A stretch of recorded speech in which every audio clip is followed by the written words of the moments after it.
नाम जप कर सकते हैं क्या? हाँ, जरूर कर सकते हैं। शौचालय में भी बैठकर कर सकते हैं। अपवित्र पवित्रो वा सर्वावस्थांगतोपि वह या स्मरेत पुंडरीकाक्षम सवायाभ्यंतरा शुचि। वो वाय और अभ्यंतर से परम पवित्र रहता है जो भगवान का नाम जप करता है। गुरुमंत्र नहीं जप सकते। जिस बिस्तर पर गृहस्थ धर्म का प्रयोग होता है उस बिस्तर पर गुरुमंत्र नहीं जप सकते। शौचालय में गुरुमंत्र नहीं जप सकते। अपवित्र दशा में गुरुमंत्र नहीं जप सकते। लेकिन नाम ऐसी दशा में भी नाम जपा जा सकता है। शौचालय में भी नाम जपा जा सकता है। उस बिस्तर पर भी बैठकर नाम जपा जा सकता है। कपिल जी सिकंदराबाद से। श्री हरिवंश महाराज जी गोस्वामी तुलसीदास जी महाराज जी कहते हैं कि जा पर कृपा राम की हुई ता पर कृपा करें सब कोई। महाराज जी लेकिन महाराज जी फिर भी देखा जाता है कि लोग पूर्व में भी और अभी भी भगवत प्राप्त महापुरुषों से भी द्वेष करने लग जाते हैं। महाराज जी ऐसा इसका भाव या इसका रहस्य क्या है? देखो, द्वेष करना भी कृपा है हमारे लिए। आपकी दृष्टि में ऐसा लग सकता है कि अकृपा है। वो व्यक्ति उस भागवतिक पुरुष के ऊपर अकृपा कर रहा है जो द्वेष कर रहा है। लेकिन भागवतिक दृष्टि से देखो तो कृपा कर रहा है। वो द्वेष करके जब प्रतिकूलता और अपमान करेगा तो उसको अपनी स्थिति का अनुभव होता है। जब हृदय शांत और निर्विकार होता है तो वो उसकी स्थिति का अनुभव कराने में, स्थिति को परिपक्व करने में सहयोगी हुआ तो कृपा हुई कि नहीं? मान लो आप अपमान करते हैं और हमारी मुस्कुराहट ज्यों की त्यों रहती है, हमारे हृदय में कोई हलचल नहीं होती, तो आप हमारी स्थिति का बोध कराने वाले हुए ना, तो आप कृपा की नाम है हमारे ऊपर। इसलिए अकृपा है नहीं।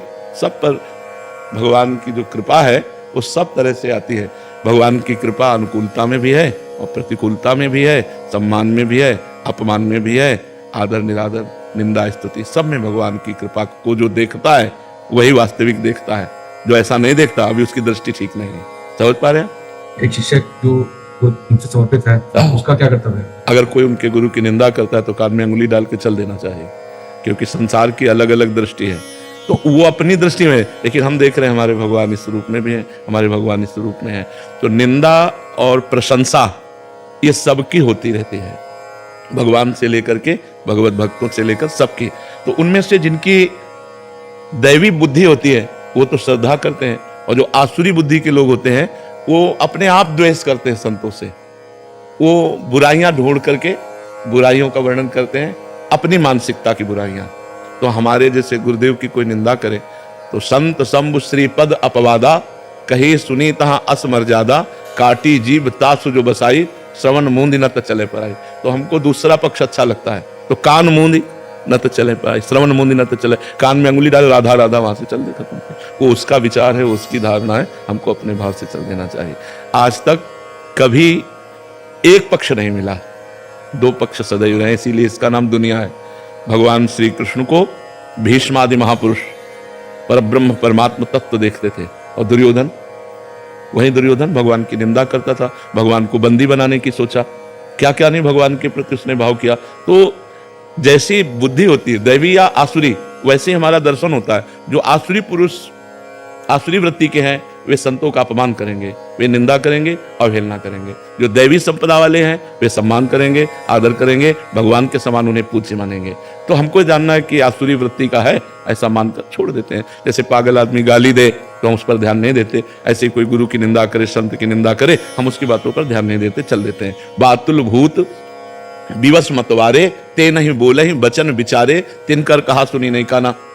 जो बुद्धि शुद्ध नहीं है तो कुछ भी बोल सकते हैं, कुछ भी बोल सकते हैं। तो इसलिए हमको उनकी बातें नहीं सुननी चाहिए, वहां से चल देना चाहिए, न क्रोध करना चाहिए, न जवाब देना चाहिए। उत्तम बात है। बहुत सारे चरित्र आपके श्रीमुख से सुने हैं, तो भक्तों के चरित्र में बहुत बड़ी बड़ी प्रतिकूलताएं आती हैं, एक अन्य सामान्य जीव से बहुत बड़े स्तर की। तुलसीदास जी महाराज जी हों, मीरा जी महाराज हों, नामदेव जी, सुकुबाई, मतलब वो वैसे सच्ची बात समझो, ये प्रतिकूलता करने वाले डंडे हैं और इनके ऊपर फहराता है भक्तों का झंडा। अगर प्रतिकूलता ना हो तो इतनी ख्याति संतों की ना हो। संतों की ख्याति ही होती प्रतिकूलता से। अगर मीरा जी को उनका देवर इतनी प्रतिकूलता न देता तो मीरा जी की महिमा प्रकाशित नहीं होती। हिरण्यकश्यप प्रहलाद जी को इतना कष्ट न देता तो महान भक्तराज प्रहलाद की इतनी महिमा प्रकाशित ना होती। तो थोड़ी देर के लिए हमें दिखाई देता है कि ये भक्त को नीचा दिखा रहे हैं, लेकिन सही बात मानो तो भक्त को ऊंचा फहराने वाले वही लोग होते हैं जो उनकी कड़ी निंदा करते हैं, उनका कड़ा विरोध करते हैं, वही प्रकाशित कर देते हैं। ये भी भगवत प्रेरित होते हैं। नहीं तो किसकी सामर्थ्य है? सीम की चाप सके को तासु, बड़ रखवार रमापति जासु। भगवान के दास का कोई बाल बांका भी कर सके, किसकी ताकत है? एक तरफ भगवान भक्त की रक्षा का कवच बनते हैं और दूसरी तरफ दुष्ट को पावर देते हैं कि गाली दो, निंदा करो। उन्हीं का बल है नहीं तो किसकी सामर्थ्य है? वैष्णव अपराध, भक्त अपराध, संत अपराध, साधु अवज्ञा तुरंत भवानी कर कल्याण अखिल के हानि, उसी समय उसका नाश हो जाए। लेकिन भगवान उसको बल देते हैं, क्यों? भक्ति की महिमा प्रकाशित करने के लिए, कि मेरे भक्त में इतनी सामर्थ्य होती है। ये तभी समझ में आता है जब कोई विरोधी विरोध करता है। फिर उसके ही अंत में देखा जाता है कि महाराज जी जो विरोध कर रहा है वो उसका भी पतन हो जाता है महाराज जी। हाँ, क्योंकि विरोध करने से मतलब थोड़ा लंबा समय लगता है। हाँ, नाश तो बिल्कुल बिल्कुल सर, वो तो वैष्णव निंदा या वैष्णव अपराध वज्र की लीक है, उसे भोगना पड़ेगा। वो किसी प्रायश्चित से नष्ट नहीं होता, उसे अवश्य में भोक्तव्यम कृतम कर्म शुभाशुभम, ये बिल्कुल भोगना पड़ता है। इसलिए बहुत सावधान रहे। संतों को पहचानना बहुत कठिन है। संतों के कई परिवेश होते हैं, बताया नहीं, जैसे एक संत हैं जो नंगे घूम रहे हैं, श्री सुखदेव जी, और एक संत है जो राजा बने बैठे हुए हैं, जनक जी। एक संत हैं जो केवल दुर्वांकुर दूर का रस पीते हैं, दुर्वासा जी, और एक संत है अम्बरीश जी, चक्रवर्ती सम्राट है। दुर्वासा जी को भी भ्रम हो गया कि अम्बरीश ऐसा कैसे हो सकता है, और सुदर्शन चक्र हर समय अम्बरीश जी की सुरक्षा मिला। संत वेश से नहीं मतलब। नहीं, संत स्थिति कहते हैं। वेश मात्र में तो भुलावा भी हो सकता है, छलावा भी हो सकता है, लेकिन संत स्थिति होती है। चाहे ग्रस्त हो, चाहे बिल्कुल किसी भी बिल्कुल, वो परिवेश पैंट शर्ट में भी है और स्थिति है तो वो संत है। देखो विभीषण जी राजमंत्री हैं और रावण के भाई हैं, और भगवान के जब सामने आए तो कहा, तुम सारीखे संत प्रिय मोरे, धरो देह नहीं आन नहीं हो रहे। आप जैसे संतों के लिए मैं शरीर धारण करता हूँ, भगवान ने विभीषण जी को कहा। तो वहां विभीषण जी का कोई लाल पीला वेश नहीं था, वो अपने राजमंत्री स्वरूप से थे, लेकिन हृदय संत है। इसलिए भगवान ने कहा, तुम सारी के संत प्रिय मोरे। प्रमाणित कर दिया भगवान शिव ने कि विभीषण जी संत हैं। जब लात मारा रावण ने और उन्होंने कहा, तुम पितु सरस भले मोहि मारा, राम भजे हितनाथ तुम्हारा, तो भगवान कैलाशपति बोल उठे, उमा संत कही यही बढ़ाई, करत मंद जो करे। उमा ये संत है विभीषण, यही संत की महिमा है कि वो मंद कर रहा है, वो उसकी भलाई कर रहा है।